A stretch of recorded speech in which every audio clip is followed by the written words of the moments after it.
Johanna Rosenblum, vous êtes psychologue clinicienne. Merci d'avoir accepté notre invitation. Alors actuellement, nous sommes donc 3 milliards Merci. d'humains à être confinés. Cet isolement crée un stress inédit. Est-ce que l'individu face au stress a toujours les mêmes réponses sur le plan neurocérébral et quelles sont-elles?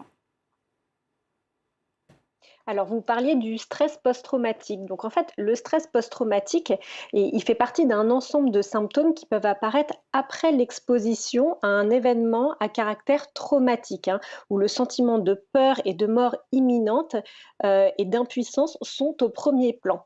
Si les symptômes persistent au-delà d'un mois, après un événement traumatique, on parle à ce moment-là d'un trouble de stress post-traumatique.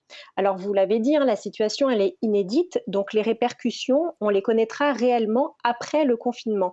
Et ces répercussions, elles vont varier en fonction des facteurs de protection psychique de chacun, du profil et des fragilités de différentes personnalités, et aussi du degré d'exposition au danger. Et là, on pense aux soignants, aux pompiers, aux SAMU, mais aussi aux personnes qui travaillent, par exemple, dans les pompes funèbres, les personnes qui ne peuvent pas entamer leur processus de deuil suite à la perte d'un proche, et surtout, et aussi, les personnes qui ont déjà été exposées ou qui ont déjà connu un trauma et qui risquent de voir dans la situation qu'on est en train de vivre une réactivation de leurs symptômes. Pardon. Alors, c'est vrai qu'après un confinement, on peut produire des symptômes de stress intense, de l'anxiété, des symptômes dépressifs aussi, mais il faut bien garder en tête que le traumatisme, c'est la conséquence d'une menace physique, d'une agression, une peur de mourir qui dépasse de loin le sentiment de peur que l'on peut ressentir tous en ce moment. Alors on parle de déconfinement. Est-ce qu'il y a un palier à partir duquel les effets du confinement commencent à se faire sentir? Est-ce qu'il y a un risque accru avec une durée augmentée de ce confinement?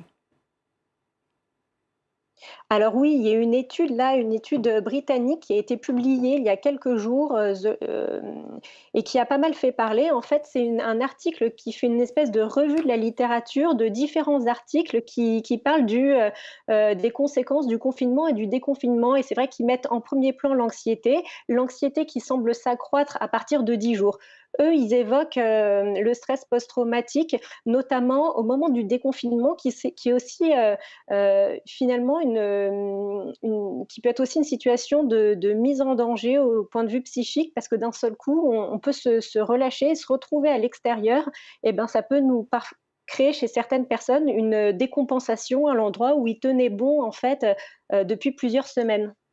Alors par rapport à ce risque hein, de traumatisme, comment est-ce qu'on peut analyser aujourd'hui le rôle des réseaux sociaux et notamment des écrans? Est-ce qu'ils créent du lien ou alors est-ce qu'ils amplifient au contraire nos angoisses, les angoisses des uns et des autres?